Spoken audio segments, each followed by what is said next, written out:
এই যে লিখছে, আমি লিখছি ভিডিও ডিলিট করে দেই। ঠিক ঠিক আমি লিখছি ভিডিও ডিলিট করে দিই, আচ্ছা ঠিক আছে কোনো সমস্যা নেই, কিন্তু আপনি আমাকে সুন্দর করে বলতেন এখন আমার যে একটা আর্থিক ক্ষতি হয়ে যাবে এটার কি করবেন। উনি বলতেছে এগুলা বাদ, যেহেতু তুমি আমার কথা শুনো নাই, রিয়ার সাথে তুমি এই ওই মাওয়াতে ইলিশ খাইতে গেছো, সেহেতু আমি তোমাকে ছাড়বো না। এখন তুমি যদি ভিডিও ডিলিট না করো তাহলে আরো বিপদে পড়বে। এনার হচ্ছে প্রতিহিংসা, এ আমাকে ছাড়বে না, এ মাইর খাইছে আরেক জায়গায়, এর জন্য ভিডিও ডিলিট না করলে এখন ইনি আমাকে মামলা দিয়ে দিবে। হিরো আলম আমাকে বলছে না যে উনি সাদা কালার বাইক দেখছে, তো সাদা কালার, আমার একটা প্রশ্ন, সাদা কালার বাইকেই কি আমি ছিলাম? উনি তো আমার নামটা নেয় নাই, সাদা কালার বাইকের নাম নিছে। আবার আরেকটা নাটক করে বললো কি যে এ আমার সব কিছু নষ্ট করে দিয়েছে, শুধু এই কথাটা শুনছে।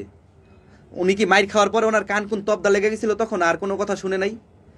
বিষয়টা হচ্ছে দেখেন ওনার প্রতি